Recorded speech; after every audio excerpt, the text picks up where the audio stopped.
Hola a todos, ¿qué tal? ¿Cómo están? Aquí está, yo soy Ricardo, también aquí está Eric. Hola, hola. De Fuck Up Nights. Vamos a esperar un minutito para que lleguen las personas que faltan y pues nada, al principio agradecerles a todos por estar aquí, por tomarse un tiempecillo para tener una conversación bonita, interesante, profunda y comentarles que lo que queremos hacer aquí es que no sea un monólogo, ni que se vuelva esto un stand-up de comedia, sino que realmente podamos abrir conversación y que se sientan ustedes libres de contar lo que quieran, de aportar lo que sea. Y si quieren, lo pueden hablar directamente. Recuerden que sus micrófonos por default están en mute, entonces se los tendrían que quitarle el microfonito. O también, si les da pena o algo así, o están ahí en una reunión, están en una reunión y están viendo el webinar, también pueden escribir en el chat. Nos pueden escribir lo que sea. Y Zoom tiene una función muy interesante que se llama Raise the Hand. Por ahí lo pueden ver en sus controles. Entonces pueden levantar la manita y nosotros vamos a ver cuando alguien quiera hablar.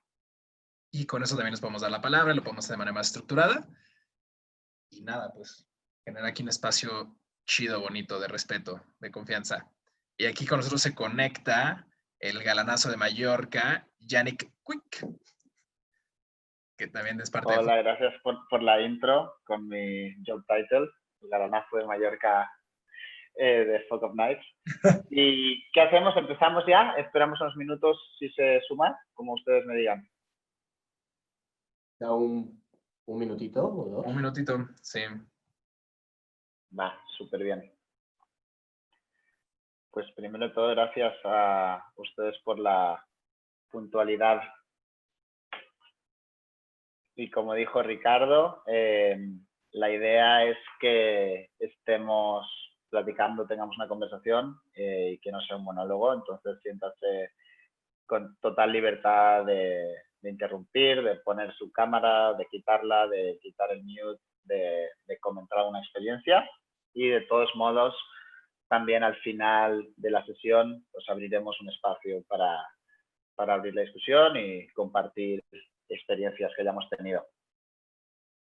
Hace ratito, hace un par de horitas, tuvimos el webinar en inglés con personas ahí de todo lado del mundo. Y la verdad es que estuvo súper bueno, nos gustó muchísimo, se generó una conversación bien productiva, como muy profesional, no sé, a mí me gustó mucho. Se me hizo, justo creo que era lo que esperábamos, como que se abrieran estos espacios. Al fin y al cabo estamos aquí varios y varias personas que están muy metidas en estos temas y que quizás nosotros vamos a presentar cosas que hemos aprendido también aquí por parte de Fuck Up Nights, y creo que también hay mucha gente que tiene mucho conocimiento, cosas que aportar, que nos pueden enriquecer a todos. Entonces, ojalá tengamos algo similar en esta sesión para que todos la pasemos bomba. Súper bien. Gracias, Ricardo. Pues nada, pues arrancamos. Supongo que si están aquí es porque conocen Fuck Up Nights. Y si no, pues se lo explico muy rápidamente. ¿Qué es Fuck Up Nights? Fuck Up Nights es un movimiento mundial que nació en Ciudad de México cuando los 5 cofundadores estaban compartiéndose unos mezcales y acabaron compartiéndose también unos fracasos. Se dieron cuenta que realmente no estaban siendo demasiado abiertos en cuanto a las cosas que no salían bien en los negocios, porque se conocían súper bien, eran muy buenos amigos y no tenían ni idea que todos ellos habían fracasado o habían cometido errores grandes a un nivel profesional.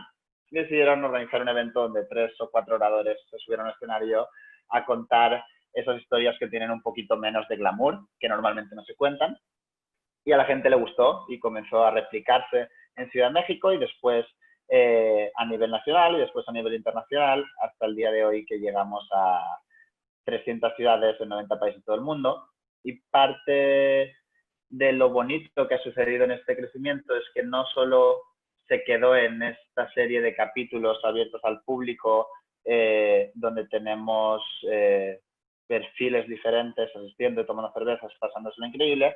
Algo que sucedió es que se acercaron muchísimas organizaciones de todo el mundo, tanto corporativos como bancos de desarrollo, gobiernos, universidades, para preguntarnos si podíamos replicar estos formatos pero para un público en particular, por lo general sus empleados, y hemos tenido la suerte de haber trabajado con cientos de organizaciones de todo el mundo y ver algunos patrones que se repiten independientemente de qué industria están estas empresas y qué tan grandes sean, y otros patrones que son más particulares de empresas en concreto, ¿no? Entonces, un poquito la idea de estos webinars que estamos haciendo es compartir algunas de estas experiencias que hemos visto y, por otro lado, también generar más aprendizaje y compartir ideas con ustedes que sabemos que también están muy metidos en estos temas. Y para explicar qué es Focus Nights, a mí me gusta utilizar algún paralelismo, y en esta ocasión este paralelismo soy yo, cuando tenía el pelo corto. No es cierto. Este es Ronaldo. Yo de pequeño quería ser jugador de fútbol profesional y le metía bastante energía, era muy dedicado y me creía bastante bueno y pensaba que no iba a estar muy lejos de agarrar un Balón de Oro. Sin embargo, pronto me di cuenta que mis capacidades como jugador de fútbol no eran tan adecuadas. Y si puedes pasar a la siguiente imagen, Ricardo, por favor. Y me di cuenta que mi nivel de futbolista era más parecido al de esta segunda imagen. Entonces, a los 12 años, acabo mi carrera de futbolista profesional. Yo no supe ver en aquel entonces otra imagen que no fuera la de Cristiano Ronaldo. Tardé esos 12 años en darme cuenta. Y la idea no es hablar sobre mí, sino de hablar de lo que sucede con muchísimas de las organizaciones de todo el mundo, de nuevo, independientemente de su tamaño, de su industria, del sector. Y en la primera imagen podemos ver cómo las empresas se perciben a ellas mismas y cómo las personas externas de las empresas perciben a este tipo de organizaciones. Sin embargo, hay muchísimas ocasiones donde vemos situaciones más parecidas a la de la segunda imagen, pero no tenemos una cultura, no tenemos una...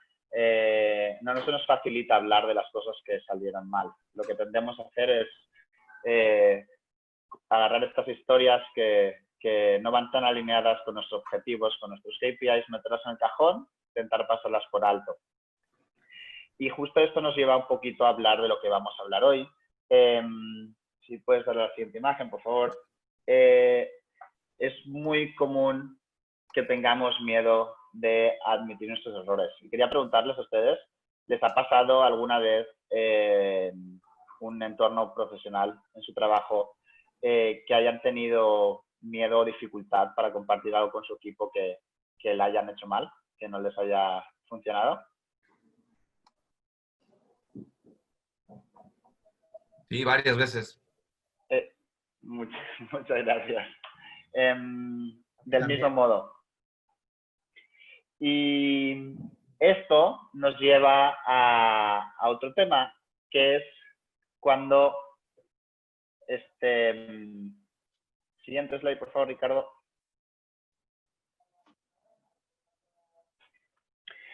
Cuando tendemos a culpar a otros, ¿no? Es más fácil... y no solo culpar a otros, también se vale culpar, ya que estamos culpando, pues podemos culpar al contexto socioeconómico, podemos culpar a la coyuntura organizacional, podemos culpar al mercado, al entorno. Y lo que esto genera es que tomemos menos liderazgo, menos ownership de nuestras propias decisiones. Y es sencillo porque un fracaso tiene muchísimos factores, ¿no? Hay muchísimas variables que inciden en un proyecto para que salga bien o para que salga mal. Y en muchas ocasiones nos buscamos confort en las variables de las que no tenemos control. Y pues sí hubo una crisis económica hace unos años y sí pudo llevar nuestros negocios a la quiebra, pero ¿qué hicimos nosotros para permitir que la crisis pudiera incidir tan negativamente en nuestros negocios? Entonces, no siempre es válido echar la culpa y, de hecho, cuando echas la culpa o cuando hay una cultura de echar culpas, tienes aún más miedo de admitir errores. Por contrapartida, lo que nos pasa es que se crea una dificultad a la hora de tener diferentes puntos de vista. Esto genera una presión en el entorno laboral donde sentimos que debemos estar muy acorde dentro de la cultura organizacional para la empresa en la que trabajamos. Si se nos ha contratado en esta empresa con estos valores, con esta manera de trabajar, es posible que para nosotros, que a la hora de tomar ciertas decisiones, debamos seguir esos parámetros, porque no queremos decepcionar a nadie. Tampoco queremos que salga mal y que tengan que culparme y que tenga que volver a admitir este error enfrente. Entonces, ¿por qué no? Voy a seguir utilizando los mismos parámetros y tomas de decisiones que se han tomado anteriormente. Y esto genera algo que es un poquito triste, que es lo que llamamos el Common Knowledge Effect, o el efecto de conocimiento común, que es así siempre se han hecho las cosas, entonces vamos a ir haciéndolas así. Esto es una lástima porque es poner el freno de mano a la innovación, a la creatividad y a una toma de decisiones estratégicas. Todos estos son pequeños factores que pueden ir correlacionados o pueden ser independientes y forman parte de lo que llamamos un entorno de peligro psicológico. La palabra peligro psicológico da miedo. Psicológico ya es potente de por sí y peligro pues lo hemos puesto en amarillo porque si lo ponemos en rojo ya hubiéramos perdido a 8 participantes en la llamada. Pero realmente no es algo tan extraño, es más, prácticamente todas las organizaciones trabajan en ambientes de peligro psicológico. Esto no quiere decir que 100% estén trabajando en un paraguas de peligro psicológico, pero sí pueden tener una reunión de 2 horas que tenga ese áurea. Puede ser que durante una semana, trabajando en un proyecto en particular o trabajando con ciertos departamentos o ciertos equipos, se genere este peligro psicológico. Y hay en algunos casos que de que te tomas el primer café a las 9 de la mañana hasta que sales a las 5 de la tarde, estás trabajando en este panorama. Y estos son pequeños hábitos que podemos ir cambiando, o de lo contrario también son pequeños hábitos que vamos haciendo que alimentan este feedback loop para que sigamos trabajando bajo estos patrones que no generan ni la mejor felicidad de los individuos ni tampoco la mejor productividad y los mejores resultados para la empresa. Y dentro del peligro psicológico hay 3 diferentes patrones que hemos visto. Uno es CYA o decisiones defensivas, el otro es el síndrome del impostor y el otro es el fenómeno del covering.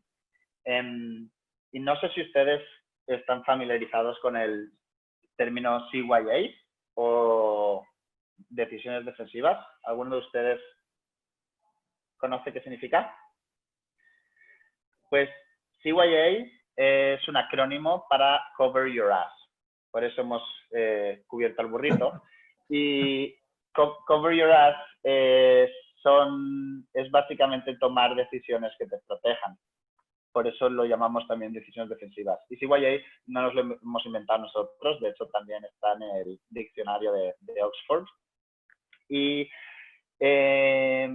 para explicarles lo que es, un manager, un empleado, tiene 2 opciones para una toma de decisión. Puede tomar la decisión A, que es la que él piensa que es la más beneficiosa para la empresa, o puede tomar la decisión B, que es la segunda más beneficiosa para la empresa. ¿Qué hace que este empleado o este manager tome la decisión B?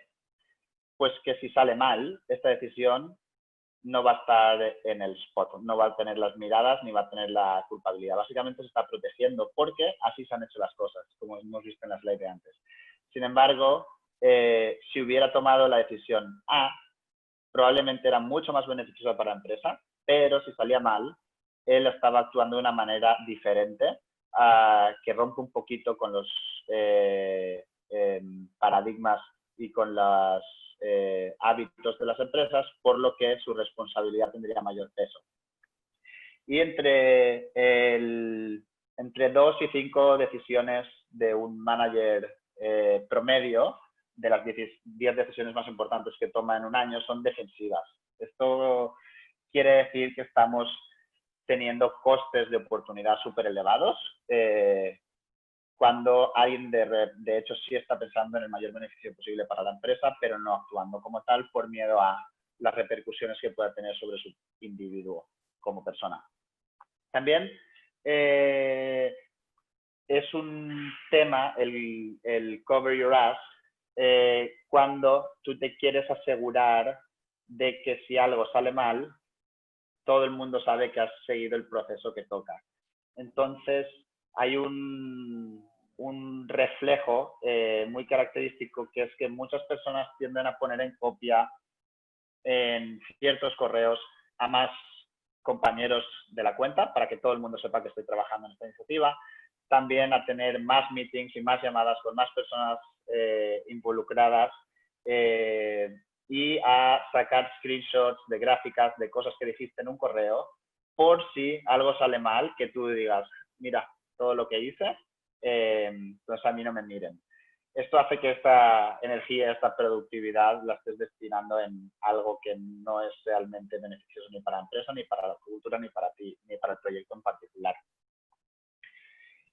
¿Alguno de ustedes se ha sentido alguna vez tomando una decisión defensiva o intentando proteger su burro, sacando capturas o copiando más gente para que el jefe sepa que estás tomando las medidas que supuestamente debes tomar? Sí. ¿Quieren compartir algún ejemplo? El 80% de los correos internos son CYA, totalmente. A mí me pasó, yo no había reconocido esto, pero me pasó que yo ponía en copia oculta a mi manager en otro trabajo siempre, pero yo no lo tomaba, o sea, yo no había entendido que era defensivo. O sea, como que yo decía, pues para que se entere, pero realmente era mi forma de cubrir que realmente estaba siendo defensivo, ¿no? Y era como mi forma de querer decir como, sí estoy trabajando y además tomo las decisiones que esperan, ¿no? Pero realmente no estaba teniendo yo como responsabilidad de mis acciones, o ni siquiera estaba pensando como el mejor de la compañía, solo estaba pensando como en, pues, si van a correr, que corran otro güey y que no me corran a mí, ¿no? De acuerdo. Yo creo que en mi caso, yo soy Jorge Ramos, trabajo en Lala, para todos, porque no me presenté. Jorge. Hola, Jorge, mucho gusto. Pasa en todos los niveles, absolutamente a todos los niveles de la compañía. Y creo que entre más creces en la compañía, es más fácil que utilices eso para cubrir y asegurar que no te van a correr. Entonces, yo lo he aprendido a lo largo del tiempo y cuando utilizamos la metodología de Fuck Up Nights para un trabajo con diferentes CMOs en México, lo experimenté al máximo. Y ya que entramos a hablar de en confianza, me di cuenta que es algo muy común. Totalmente. Muchísimas gracias. A mí, cuando descubrí esto, me di cuenta de cuántas veces lo había hecho inconscientemente. Y sí, creo que como tú dices, cuanto más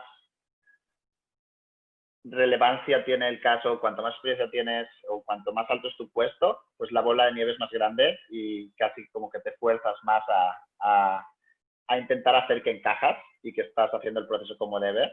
Y aún más cuando hay cosas alarmantes, ¿no? Por ejemplo, yo recuerdo... Perdón. ¿Perdón? No, perdón, adelante. No, adelante. Es que fíjense que algo que he aprendido es más en la parte personal. Yo tengo 18 años de casado y en el matrimonio también pasa.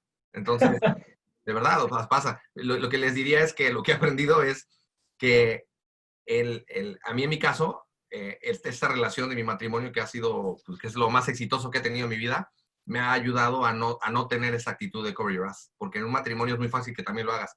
Entonces, y es de las más difíciles, porque en un trabajo es un contrato laboral y puedes renunciar y te vas a otro.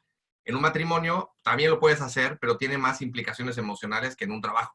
Entonces, a mí el matrimonio me ha ayudado mucho a entender eso y tengo una esposa que me lo ha hecho saber a lo largo de nuestro recorrido cuando se siente que es cover your ass y no es realmente lo que deberías decir y tienes miedo a que te cachen, ¿no? En alguna tontería que hiciste, algún error. Qué chido. Muchas gracias y me encanta que lo compartas porque justo un poco los temas que vamos a platicar hoy van muy de la mano de por qué somos unas personas diferentes en el trabajo que en la vida personal. Realmente no lo somos, pero estamos obligados de cierta manera a ponernos una máscara a la hora de ir a trabajar y no ser 100% nosotros mismos. Y es muy buen punto el que comentas. De hecho, teníamos una reunión que invitamos a una reunión de Focus Nights, un amigo de Netflix, y nos estaba comentando temas de cultura de empresa, etcétera, y luego nos dijo, yo hasta la vida personal es que tengo one-on-ones con mi mujer, ¿no? Hasta ese punto hay algunas cosas que no puedes separar realmente, ¿no? Que son rasgos de la personalidad. Pues sí, es bueno que piensen en estas decisiones defensivas y en cómo estás intentando cover your ass, porque es algo que genera una cultura de poca confianza. Es más, cuanto más sucede esto es cuando tenemos una cultura del error que no es muy tolerante con hacer las cosas diferentes. Entonces, siempre es interesante ver qué patrones estamos viendo para ver qué pequeños hábitos podríamos cambiar, ¿no? Y automáticamente, Yannick, perdón, te resta iniciativa, ¿no? Simplemente estás siguiendo las reglas que te están diciendo para que tú quedes como bien cubierto, pero te resta proactividad y que realmente empieces a pensar cómo se podría resolver esto de una mejor forma, ¿no? Y yo tengo varios ejemplos donde sí me hasta costado dinero, ¿no? El yo no querer tomar la iniciativa, decir, esto está mal, chicos. Lo dije una vez de una manera muy breve en un email, y no en Slack, porque se borra, sino en un email, para que ahí quede, ya lo dije, pero pues no me puse perro para de verdad decir, esto no es el buen camino, porque igual nos van a demandar, igual vamos a perder dinero, etcétera, ¿no? Entonces es un tema bastante delicado. Y ya si hablamos del coste de oportunidad, pues mucho mayor. Luego también, otro de los patrones que vemos en los entornos de peligro psicológico va muy relacionado con la distorsión y la percepción. El fracaso es algo que tocamos en el webinar pasado, muy por encima, pero creemos que tenía sentido volver a tocarlo aquí, es que el fracaso realmente distorsiona nuestras percepciones, ¿no? Y se hizo un estudio con una cancha de fútbol americano y se les pidió a los participantes de este estudio a chutar la pelota y a meterla en el gol. Y en la portería. ¿Cómo se llama? Portería, ¿no? Es que soy más de fútbol, soccer. Entonces, se les pedía que la chutaran, que intentaran meter gol y después se les preguntaba cuán lejos creían que esta portería estaba y qué tan alta estaba. Y para sorpresa de los que realizaron el estudio, los que no habían metido gol estimaban que la portería estaba más lejos y que estaba más alta de lo que realmente estaba. Esto quiere decir que realmente el fracaso distorsiona las percepciones que tenemos de nuestros objetivos y los hace parecer más inalcanzables, más lejanos, más difíciles. Y esto es bueno entenderlo a la hora de ponernos objetivos, a la hora de ponernos metas, tanto de ventas como de cualquier otro tema. No hacer creer a todo el mundo que un objetivo demasiado ambicioso es 100% alcanzable, aunque allá nos metemos en diferentes estrategias de métricas y no queremos ir al grano. Sin embargo, lo que sí puede llegar incluso a ser más peligroso es que el fracaso no solo hace que nuestros objetivos parezcan más lejanos y que tengamos una percepción diferente de nuestros objetivos, sino que nos hace tener una percepción diferente y errónea de nuestras propias habilidades. Y esto es peligroso porque podemos creer que no es que el objetivo sea lejano, sino que nosotros no tenemos las probabilidades suficientes para llegar a ese objetivo. Y esto puede desencadenar en algo que es muy común, que se llama el síndrome del impostor, y que Ricardo nos compartirá un poquito más de información al respecto y qué tipo de patrones podemos haber todos tenido en nuestra vida laboral. Super, Yannick, muchas gracias. Pues efectivamente lo que pasa es que todo ese tema que estamos generando se empieza a generar aquí mucha ansiedad, ¿no? Porque estás afectando tus percepciones, realmente empiezas a sentir que no eres lo suficientemente bueno y llega a este tema que es el síndrome del impostor. Suena como algo muy espantoso y horripilante y como una enfermedad terminal, pero quisiera preguntarle a ustedes si saben, ya habían escuchado qué era el síndrome del impostor. Pueden levantar la manita si quieren. Ok, por ahí nos dicen que no. Yannick dice que lo conoce 2 veces. Por ahí veo unas sonrisas, no sé si se acordaron del síndrome del impostor o no se acordaron. Ok, hay algunos que sí conocen, hay otros que no.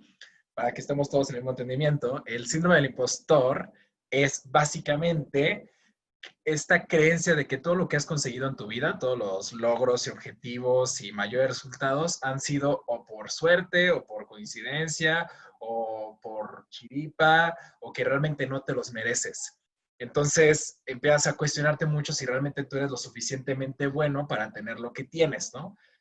A lo mejor suena así muy vago. Bueno, con esta descripción, ¿cuántos de ustedes sintieron que les ha pasado en su vida alguna vez eso, que han sentido que lo que han conseguido en su vida ha sido por suerte? O sea, que realmente no ha sido por sus esfuerzos. Por ahí veo unas carillas, hay como medias acá. Yo no, yo sí. Bueno, esto empezó con una investigación de una psicóloga que quiso entender primero por qué, primero lo trató de enfocar en las mujeres, ¿no? ¿Por qué las mujeres tienen tantos retos al entrar a la fuerza laboral? Y se dio cuenta que el 70% de las mujeres tenía el síndrome del impostor al aplicar a un nuevo puesto. O sea, se cuenta que venían ciertos requerimientos para aplicar a una nueva posición y si las mujeres no cumplían con el 100% y al 100% esos requerimientos no aplicaban al trabajo. En cambio, los hombres pues decían, pide 3 idiomas, yo hablo 2, y realmente hablo como 1 y medio, no importa, aplico, ¿no? Entonces, se empezaron a dar cuenta, pero tranquilos, no se preocupen porque se dieron cuenta que esto aplicaba realmente al 70% de las personas. O sea, 70% del mundo vive el síndrome del impostor, independiente de su género y de si es hombre o mujer o lo que sea, altos, chaparros, flacos y gorditos, 70% de las personas tienen síndrome del impostor. O sea, que en un momento dado en sus vidas han pensado que lo que han conseguido realmente no se lo merecían o no eran ellos lo suficientemente buenos para conseguirlos. Y les voy a dar ahorita 5 ejemplos de características del síndrome del impostor y ahí ustedes me van a decir con cuál se empiezan a identificar, si realmente ustedes lo han sentido o si están libres de todo pecado y nunca han tenido el síndrome del impostor, ¿no? Les voy a explicar los 5. Igual al final me gustaría mucho que dijeran con cuál se identifican. El primero es el perfeccionista. El perfeccionista básicamente es esta persona que cree que todo le tiene que salir a la perfección, o sea, todo al 100%. Y cuando algo tiene al 99% correcto, pero una cosa, solo una cosita no le salió como esperaba, piensan que son un fracasado, que son los fracasados y que realmente todo lo que hayan hecho no funcionó para nada y además los van a cachar un día, por esto es el síndrome del impostor, que un día los van a cachar y van a decir, todo lo que hiciste realmente era muy malo y tú eres muy malo y te vamos a despedir, ¿no? Es el perfeccionista. Esta persona que cree que todo, o sea, cualquier dedito, todo tiene que salir perfecto. El segundo es el experto, que son estas personas que creen que tienen que saberlo todo y además tienen que tener certificaciones o validaciones externas para sentirse lo suficientemente buenos, ¿no? Y esto aplica, por ejemplo, en el webinar pasado tuvimos una chica que nos compartió que ella tenía el síndrome del impostor del experto porque ella no hablaba nativamente inglés y sentía que hasta que no tuviera un certificado que dijera tú eres nivel Master Plus en inglés, entonces no podía ella comunicarse en inglés, aunque tuviera un inglés suficientemente bueno para comunicarse con todos, ¿no? O es estas personas que no aplican un nuevo puesto, un nuevo rol, porque pues todavía no completan su certificado de Google, ¿no? De AdSense, a lo mejor aunque llevan trabajando 20 años en marketing, pero sienten que hasta que no tengan esas certificaciones y esas validaciones externas, no pueden realizar las cosas por lo que han conseguido ha sido por pura suerte. El tercero es el solitario, que son estas personas que creen que tienen que trabajar de manera individual o solos para alcanzar sus objetivos y que si en algún momento necesitan de un equipo o de alguien más, significa que ellos no son lo suficientemente buenos para lograr la actividad. Entonces son estas personas que, ¿quién es el autor de esta clasificación? Es un estudio de psicología. Luego les paso, si quieren les paso las fuentes. Al rato también estaba publicado por el New York Times, pero con todo gusto les paso ahí como las fuentes y todo el rollo. Entonces el solitario a veces uno puede identificarse como solitario, como, bueno, pues es que yo sí siento que no lo hago yo solo, significa que no soy suficientemente bueno, ¿no? Pero también es importante identificar en los equipos cuando ves que hay personas que se van solas, ¿no? Y que no quieren colaborar. Quizás no es porque sean mala onda, realmente están viviendo este síndrome del impostor. El cuarto es el superhumano. El superhumano son estas personas que creen que tienen que ser buenos en todos los aspectos humanos, que tienen que ser buenos hermanos, buenos hijos, buenos padres, buenos esposos, buenos empleados, buenos subordinados, todo. O sea, tienen que ser buenos en todo. Y que si por ahí ya unos ya se van identificando, y que si sienten que si fallan a una persona, ya son un fracaso para todo. O sea, que si mi hijo un día me pidió 10 pesos para el lunch y no se los pude dar porque mi jefe me pidió 100, entonces soy un fracasado. O sea, hay gente que sí tiene como esta presión. Bueno, por ahí Arcela nos dijo que ya no. Muy bien, felicidades, tú no tienes este síndrome del impostor, pero hay gente que vive con este estrés y esta presión todo el tiempo de querer estar bien con todos. Y el quinto es el genio natural, el genio nato. Este viene muy relacionado con un concepto que hablamos en el webinar pasado sobre Growth y Fixed Mindset, que es este concepto que desarrolló la psicóloga Carol Dweck. Y el genio nato es estas personas que creen que solamente si ellos fueron regalados con el don de la vida de ciertas habilidades y ciertas skills, pueden hacerlo. Pero si encuentran algo que no lo pueden hacer bien y a la primera, significa que no son lo suficientemente buenos. Entonces, si a mí me ponen hoy a cantar, voy a decir, no, yo no soy bueno en cantar, pero no tomo en cuenta que puedo empezar a practicar y que puedo trabajar para lograr eso, ¿no? Entonces piense cuántas tareas o cuántas cosas les han dado en su vida que sienten que solamente porque son habilidades con las cuales fueron ustedes dados como un don de la vida, son buenos, pero cuántas otras pues tuvieron que desarrollar y porque las tuvieron que desarrollar significa que no son tan buenos, ¿no? Entonces, con base en esto, ¿con cuáles se identifican? Por ahí ya vi que algunos están identificando con todos. Yo, por ejemplo, en lo personal, yo me identifiqué, pero así muy fuerte con el número 1, con el de perfeccionista, y fue en un evento que hicimos en Colombia con una empresa de petróleos por allá, y el evento estaba saliendo súper bien, ¿no? Estábamos teniendo como un espacio así de seguridad psicológica, de vulnerabilidad y todo el rollo, pero yo escuchaba que en la parte de atrás había gente hablando, y se escuchaba este ruidito así de fondo, así como... Entonces me empecé a estresar, yo estaba moderando el evento y me empecé a estresar muchísimo, empezó a generar muchísima ansiedad, porque dije, no, es que ya el evento ya valió, o sea, ya todo el mundo está escuchando que atrás están hablando y entonces me empecé a sugestionar muchísimo en el evento, debe ir a callarlos, no debe ir a callarlos, y así de verdad yo pensé que era un fracaso total, ¿no? O sea, que todo iba a ser lo peor de la vida y que nos iba a ir horrible con este panel y que nunca más íbamos a poder trabajar con ellos. Y cuando tuvimos la sesión de retroalimentación, ni una sola persona mencionó que hubiera un ruido externo. O sea, solamente yo lo noté. Y yo me creé mis ideas en mi cabeza de que no estaba saliendo bien el evento por algo que yo sentí que no se estaba cumpliendo a la perfección. Y me impactó muchísimo después leer más sobre el síndrome del impostor y darme cuenta que lo viví fuertísimo en ese momento y que solamente estuvo en mi cabeza y cómo todo empezó esto como a afectar mi percepción y quizás mi desempeño se vio mal. A lo mejor yo no me sentí tan libre en la moderación porque estaba yo sugestionado por cosas que yo no había podido controlar. Por ahí nos dicen en el chat, perfeccionistas, con el 2 y con el 5. ¿Alguien nos quiere contar como dónde se han dado cuenta que han caído en este síndrome del impostor? Sí, mira chicos, ahorita no les puede dar el síndrome del impostor. A ver, yo soy Acela. Ya estamos. Hola, Cela. Hola, pues mira, cuando estabas hablando del genio nato, yo en este momento soy una de las personas con mayor edad en mi equipo. O sea, siempre me consideré como la chavita que sabía mucho en los otros trabajos, o sea, obviamente hace años. Y siempre me consideré como que la que sabía mucho de tecnología, la parte si alguna app nueva salía, si alguna manera nueva y tecnológica de hacer las cosas surgía, siempre estaba yo como a la vanguardia, ¿no?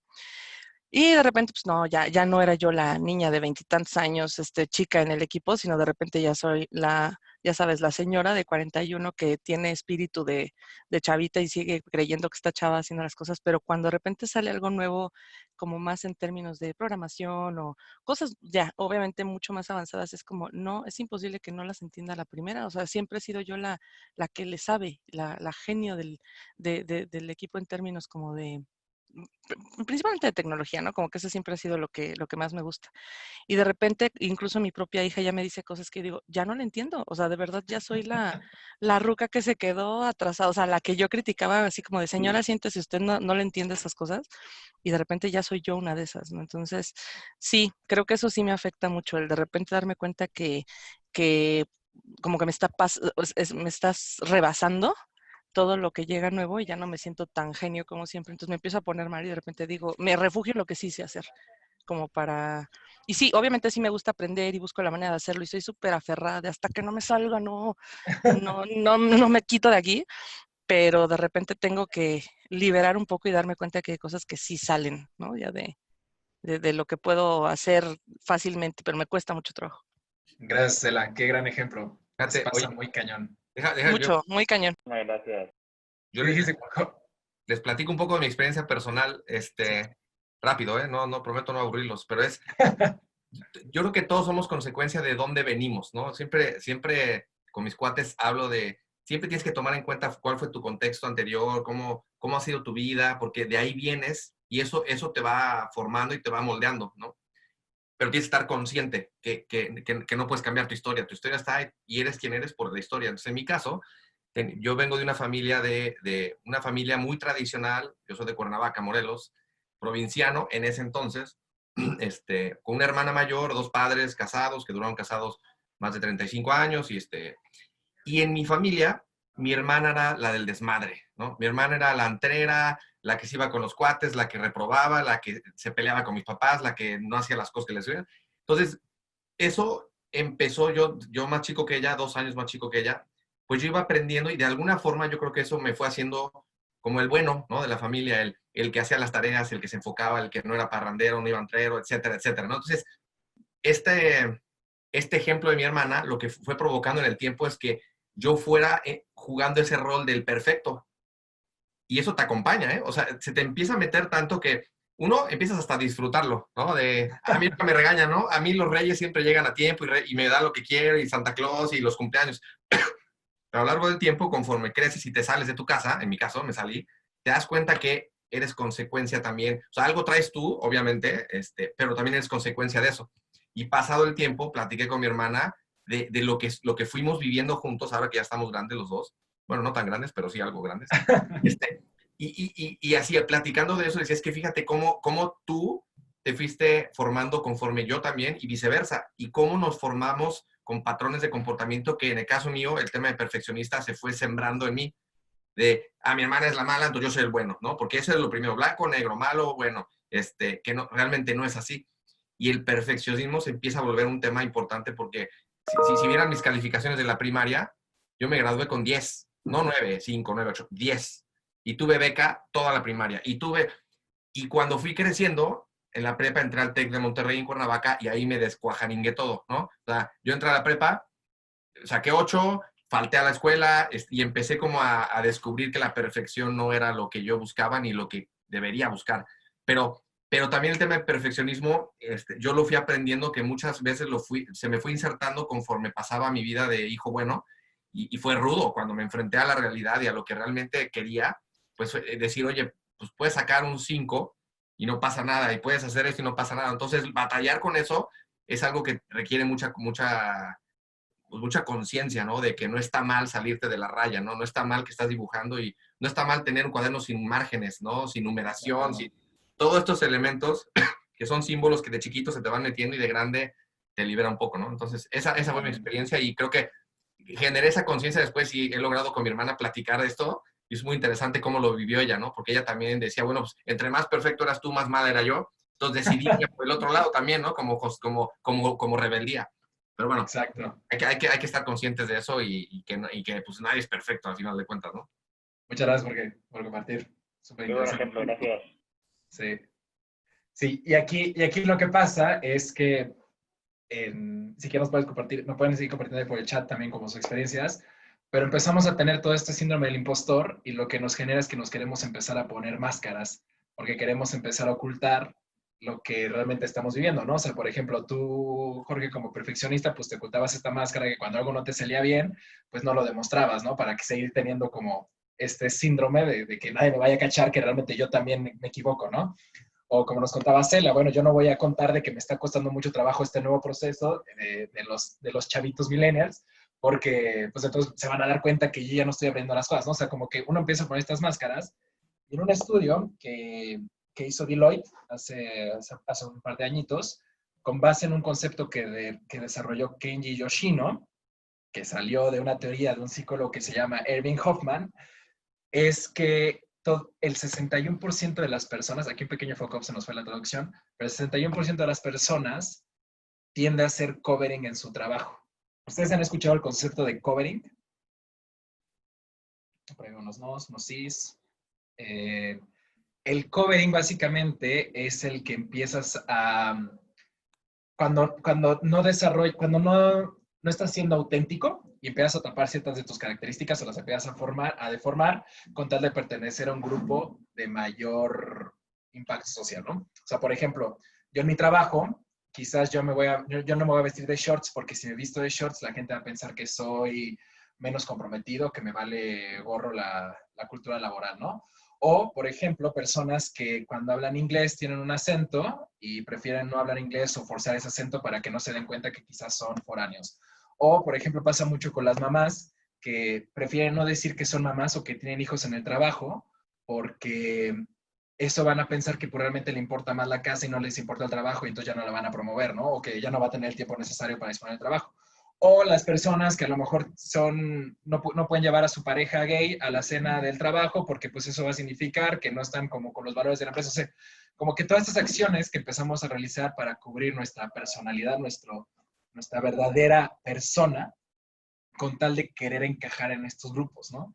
Y el problema de esto es que empezamos a invertir toda esta energía en cubrirnos en vez de invertirla en productividad, invertirla en nuevos procesos creativos, en innovación, en todo lo que realmente le agrega valor a una organización. Entonces estamos todo el tiempo preocupados como, bueno, ¿no será que si ahorita empiezo a estar nervioso se van a dar cuenta que quizás yo no domino este tema y entonces empieza a estar ese síndrome del impostor y por lo tanto empiezo a hacer covering, empiezo a ponerme todas estas máscaras.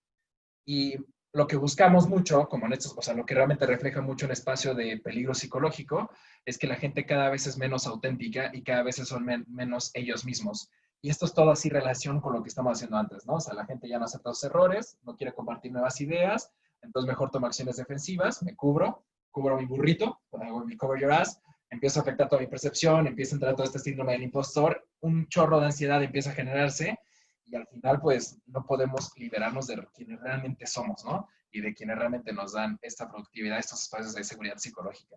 Para eso quiero darle el espacio a Eric para que nos cuente cómo todos estos síntomas de peligro psicológico y sobre todo como que cada quien sea consciente qué tanto empiezan a vivir estos espacios de peligro psicológico.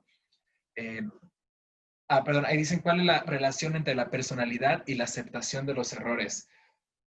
Una cosa es que yo no quiero aceptar mis errores porque el aceptar mis errores significa que yo no soy perfecto. O sea, tal todo el síndrome del impostor, ¿no? Yo no soy perfecto o quizás yo no, se van a dar cuenta que yo no soy realmente el experto o que no soy tan genio como lo demostraba, ¿no?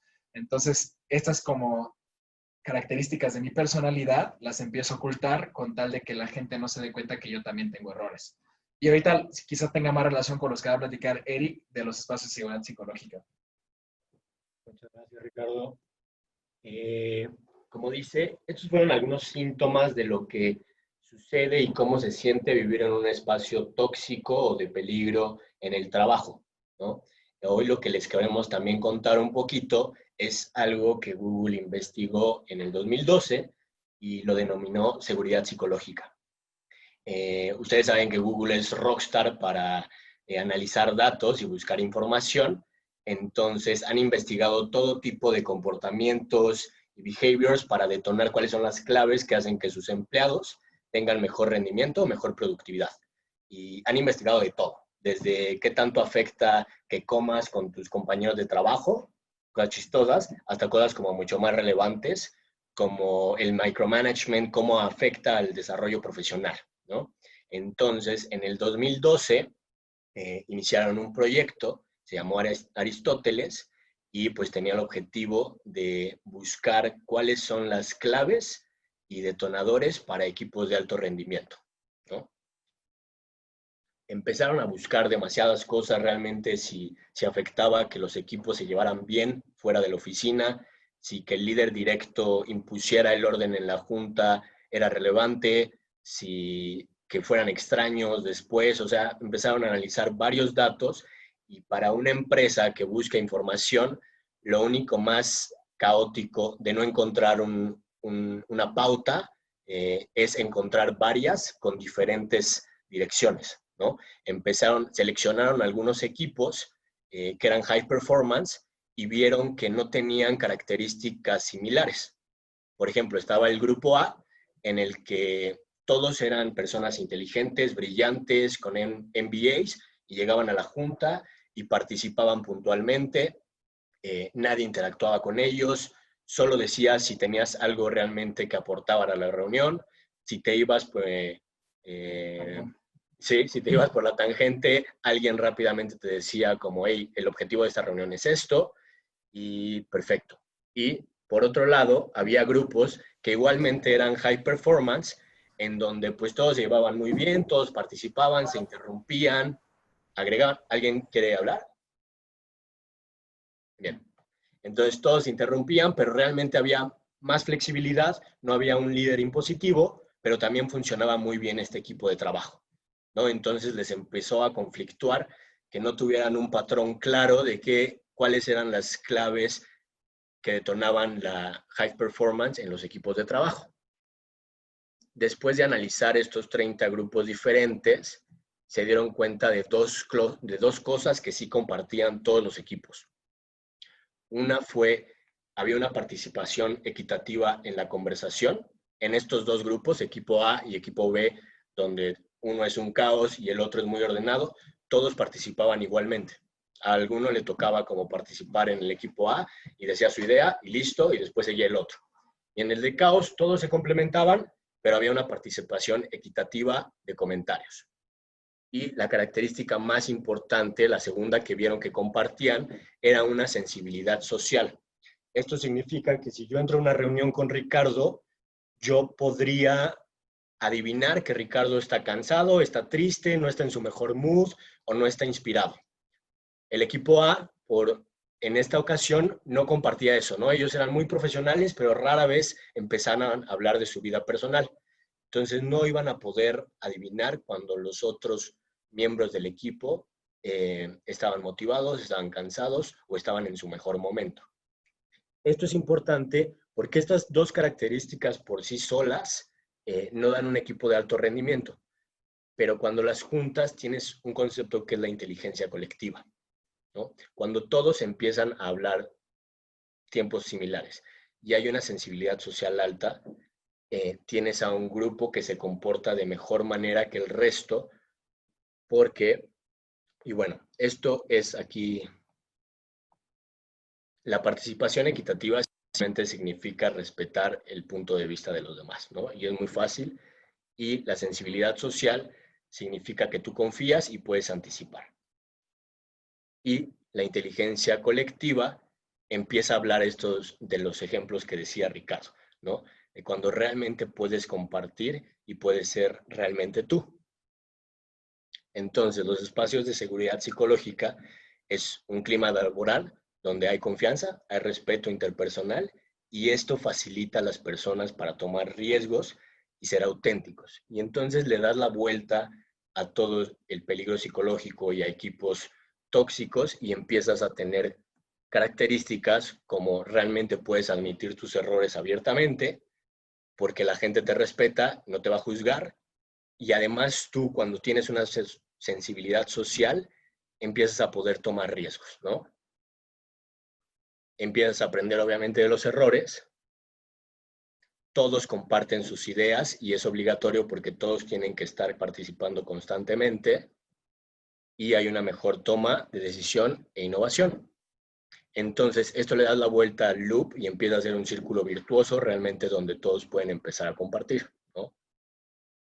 Y bueno, algunos tips que vimos en el equipo para empezar a construir y empezar a facilitar estas dinámicas es que ustedes identifiquen cuáles son las normas grupales que existen. Estas normas ya existen en sus reuniones, en sus equipos. Puede ser si llega alguien impuntual, se burlan de él, o si alguien se equivoca, le dicen que burro, o alguien monopoliza constantemente las conversaciones. Ya existen algunas normas grupales en sus reuniones, ¿no? Y todos las respetan. Entonces es muy importante identificarlas primero para después empezar a ver cuáles son tóxicas y cuáles son de espacios de seguridad, ¿no? Lo más importante también es proteger la inteligencia colectiva sobre estos individuos brillantes que son unos jerks, ¿no? O sea, el que realmente es el líder, el que dice todo, el que siempre tiene el dato fuerte. Hay que proteger mejor a la colectividad porque eso realmente empieza a detonar la productividad del todo, ¿no? Y para la participación equitativa es muy importante empezar con el ejemplo, ¿no? Si tú como líder vas a facilitar una reunión, es importante que estés escuchando a la otra persona antes de que tú empieces a hablar, ¿no? Y que realmente todos distribuyamos la participación. Y por último, para fomentar la sensibilidad social, hay que empezar a humanizar las juntas, ¿no? Por ejemplo, nosotros en reuniones que tenemos, quizá nos pasamos 10 minutos antes de empezar la reunión hablando de cómo nos fue el día, qué tal hemos estado, si está difícil la semana o no, y eso nos da la pauta para conocer a la otra persona y saber cuándo está pasando por algún momento complicado o cuándo no, ¿no? No sé si Yannick o Ricardo quieran comentar algo o en general ustedes cómo ven esos. Pues a mí me gustaría preguntar un poquito a ustedes que pues la idea de esto es aprender un poco de todos y hay cosas que no están escritas en ningún lado.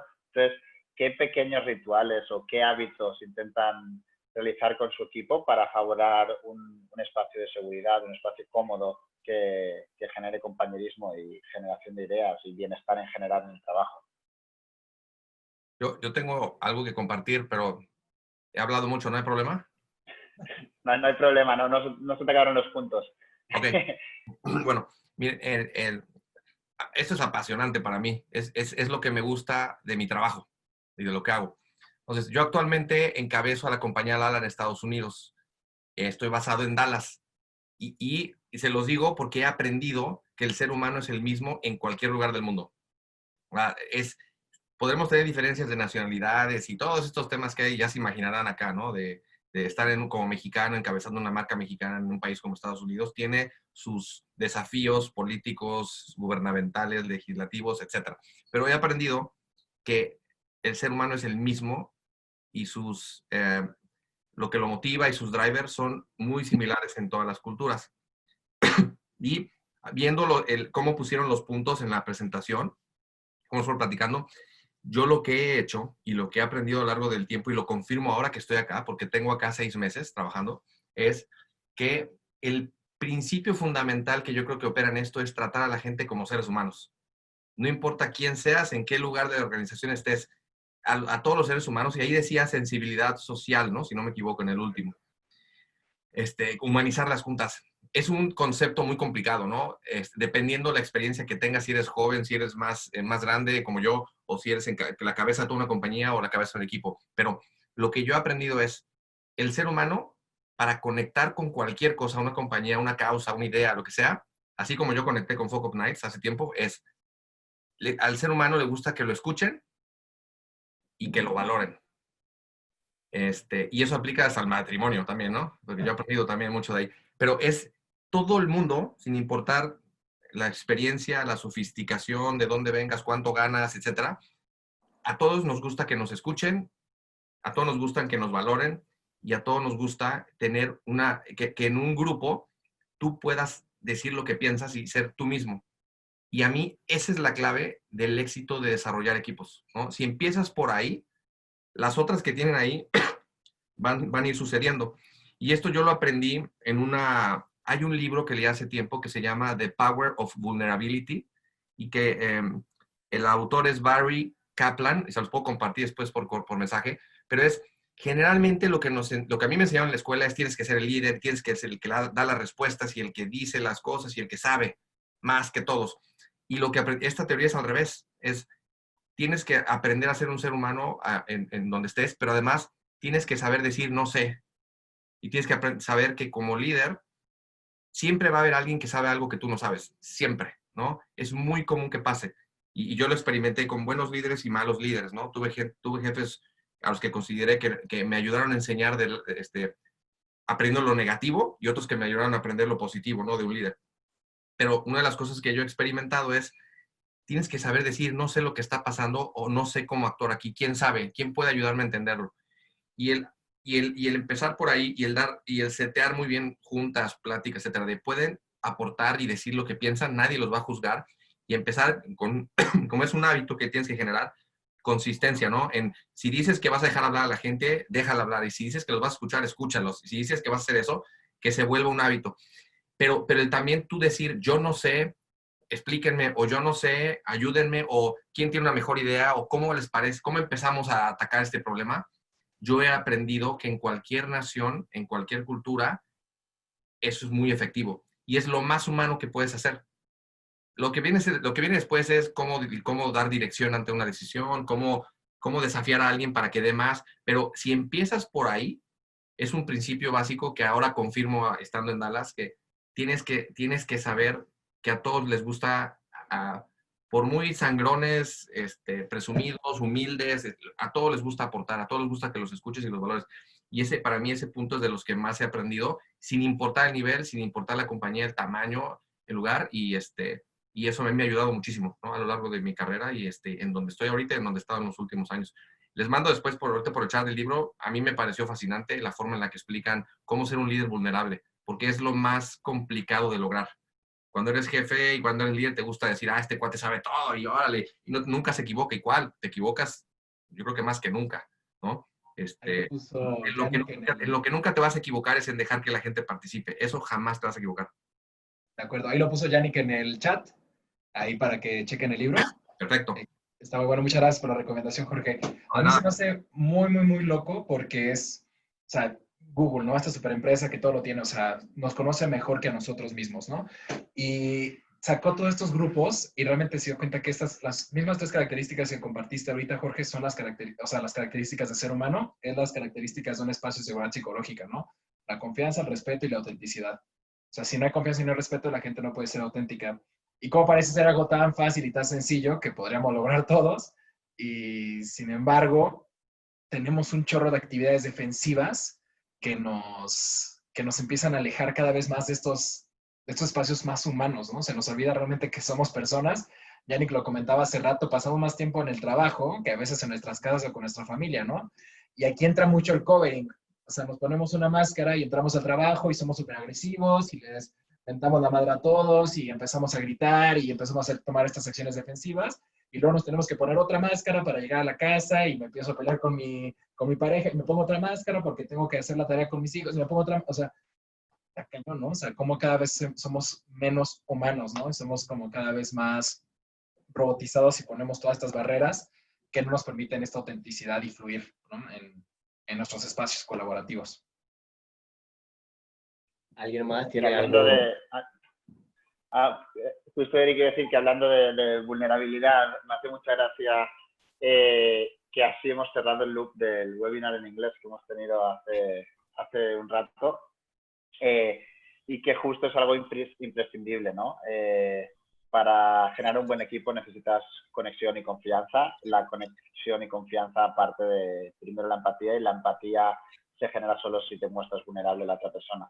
Entonces, es una de las prácticas que compartieron anteriormente también y me gusta mucho que hemos cerrado el ciclo pues, con lo mismo, ¿no? Y pues decían que algunos individuos lo que hacían para mostrarse como líderes vulnerables y humanos era compartir algo de su vida personal que no necesariamente estuviera funcionando muy bien para que vieran que otras personas también podían abrirse con ellos.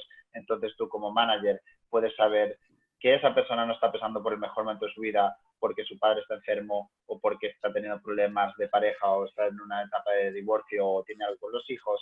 Entonces, si tienes esa confianza donde alguien pueda mostrarse vulnerable, abierto y transparente, tú puedes saber también que igual tiene una razón esa semana para no estar dando exactamente los mismos resultados que estuvo dando la semana pasada y no meterle más presión y generar este círculo virtuoso negativo de no quiero decirle y no quiero saber, ¿no? Y más de confianza, transparencia y de apoyar donde sea necesario, incluso delegar parte del proyecto a otra persona si lo requiere la situación, sin que esto suponga un problema para el individuo en sí y todo lo contrario, igual un beneficio para el proyecto, ¿no? Entonces, muchísimas gracias por la aportación. ¿Alguien más tiene un comentario, algo más que quieran aportar? ¿Cómo lo viven en sus organizaciones, en su vida personal? ¿O qué tanto están en un espacio de peligro psicológico y no les permiten hablar ahorita? Bueno, mi nombre es Lorena. Hola, Lore. De Grupo Notec. Y tengo una pregunta. Cuando ya tienes un clima pues tan favorable y de repente se pierde, ¿no? Porque de repente a lo mejor el líder llega a descuidar a su equipo por opiniones de personas que a lo mejor son superiores a ella en cuanto a un puesto, ¿no? Y entonces por quedar bien con la otra parte descuida a su equipo. ¿Cómo vuelves a ese clima favorable? O sea, ¿cómo lo retomas? Porque digo, claro está que el equipo ya no va a confiar en ese líder, ¿no? Entonces, ¿cómo le hacen? Hola Lore, creo que también nos preguntaron algo similar. Lo que les comentaba es que es muy importante las normas grupales no escritas, ¿no? Lo que no está en la política de la empresa y que eso sea mucho más grande que las personas, ¿no? Así nos podamos volver indispensables y si me voy yo, o se va Ricardo, o se va el CEO, estas normas grupales siguen existiendo, ¿no? Por ejemplo, en FOCOP nos preguntaron el pasado de cómo si el C-Level es el que es el Brilliant Jerk, ¿no? ¿Cómo le hacemos para darle la vuelta? Y por ejemplo, en FOCOP, en una reunión, acordaron que aunque llegara tarde el co-founder, Ricardo, Eric, el que sea, la reunión iba a empezar, ¿no? Así fueras quien fueras. Entonces, esas normas grupales que sean mucho más poderosas. Por eso es importante identificarlas, ¿no? ¿Qué es lo que está rigiendo a todos? Y eso va a ser mucho más fuerte, ¿no? Se crea una cultura y ya no es una persona, ¿no? Son normas que todos lo adoptamos, ¿no? Y Acá sí, también, si me permiten complementar, constan Paco del TEC de Monterrey, bueno, Luis.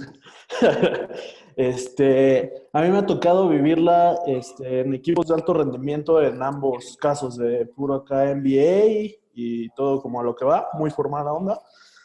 Y el equipo de alto rendimiento, muy creativo, muy desorganizado. Creo que en ambos casos uno de los pilares fundamentales es la congruencia de quien esté marcando la pauta para que el equipo se mueva hacia donde la institución o el líder lo busque mover.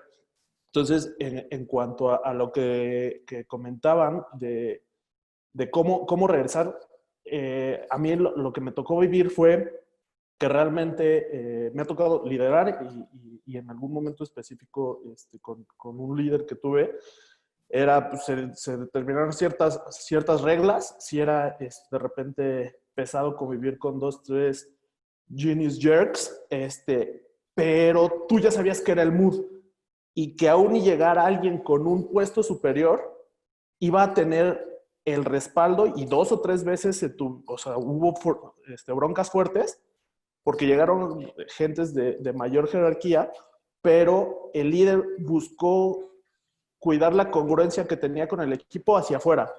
Y lo mejor que nos pudo suceder fue que al ver eso, pues le das y con resultados en niveles jerárquicos arriba aceptaron la forma de trabajo. Entonces, parte como de la experiencia que he tenido, creo que un pilar fundamental ahí es la congruencia con lo que, con cómo se quiera manejar el equipo de trabajo, ¿no? Hola, soy Luis de Kellogg.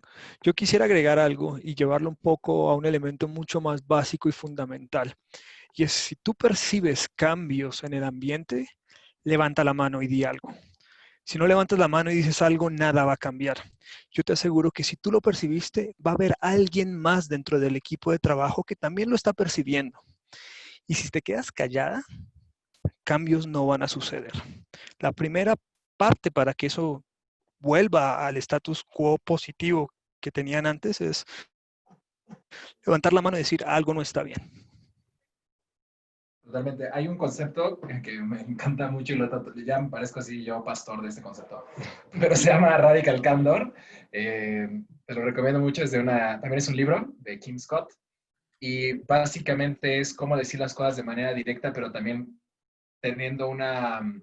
preocupándote realmente por la persona, ¿no? O sea, como de un lado muy humano. Y me parece que la situación que están teniendo, que creo que es muy similar y pasa en un chorro de lados, o sea, efectivamente, o muy probablemente, la líder o el líder está teniendo un síndrome del impostor, ¿no? Porque quiere demostrar que puede como que ante los demás. Y por lo tanto, estás realizando cierto covering hacia ustedes como equipo. Pero creo que el radical candor es aquí, como bien dice Luis, decir las cosas de manera directa y realmente preocupado, o sea, no tanto como te vas a decir las cosas para que te corran y ojalá ya no estés en esta organización, sino quiero, porque me preocupas como persona, quiero trabajar y creo en la organización y creo como nosotros como equipo, te voy a decir lo que yo siento y lo que yo percibo. Y este tipo de conversaciones directas, basadas mucho en estos espacios de seguridad psicológica, con confianza, respeto y autenticidad, realmente promueven, ¿no? Que se puedan generar pues, soluciones que nos puedan ayudar a todos, ¿no? Y no tener estos miedos. Y ya como nivel más personal, nos pasó aquí en Focus Nights hace poquito con uno de los cofundadores, que de repente así, pues como bien dices, o sea, teníamos todos super alineados y todos vivíamos en paz, hippies, y de repente, pum, nos llegó así el trolebús y nos pegó a todos y de repente, ¿por qué no están haciendo bien las cosas y no estamos llegando a los números? Y nos atacó así cañón.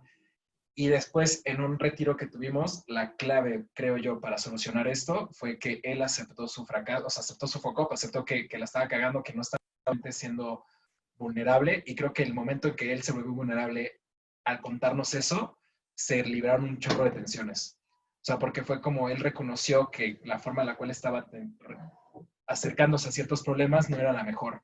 Y va muy relacionado con lo que dijo Jorge, ¿no? Como la vulnerabilidad, el hecho de que él la perdió porque no supo qué hacer en esos momentos, pues lo llevó a hacer estas situaciones. Pero tomó la asertividad de aceptar sus errores y empezar a trabajar en equipo, ¿no? Ojalá se pueda relacionar estas conversaciones con cualquier líder.